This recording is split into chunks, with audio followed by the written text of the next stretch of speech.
bought the lights, put them up, and within 24 hours, the city had served us this notice. You ever seen them move that fast? Well, as I was mentioning earlier, 4 years ago they started surfacing this road, and it still hasn't been completed. 4 years ago, the lights, 24 hours, and they're here.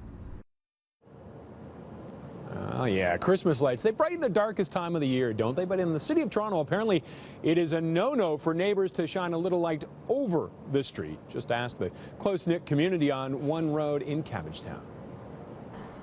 So it makes our street look nice and it really pops out. And my mom dedicated a lot of hard work in our neighbors, and I think it looks great. You a real estate agent by any chance? Sophia, Evan, and Anthony live on Laurier. It's a tiny little dead-end street in Cabbagetown with a tight-knit group of neighbors. So tight-knit, in fact, not one of the 22 homeowners said no when they came up with the idea of stringing the Christmas lights across the little street.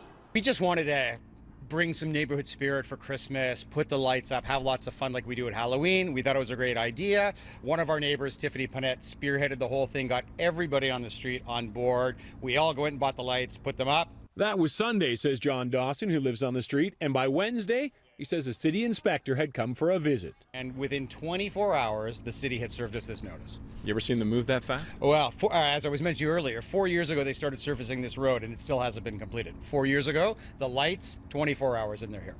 Dawson says the notice wasn't even put in their mailbox, but rather stuck on a post in some vines. According to transportation spokesperson Steve Johnston, quote, "We received a complaint regarding the overhead lighting feature that has been constructed on and over the roadway/city right-of-way at Laurier Avenue. After investigating, this construction/encroachment is not permitted as per the city's street bylaw." He then adds, quote, "This installation could pose a safety hazard to the public. Specifically, city garbage crews have expressed concerns that their equipment/trucks cannot pass under the lights without making contact.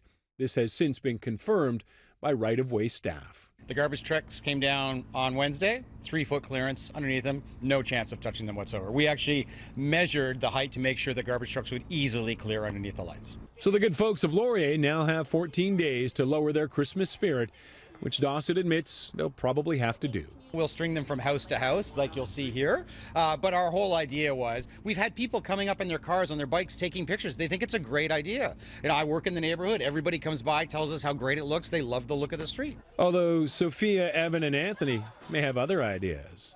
You gonna march down on City Hall, you guys? Yeah. Protest? Yeah.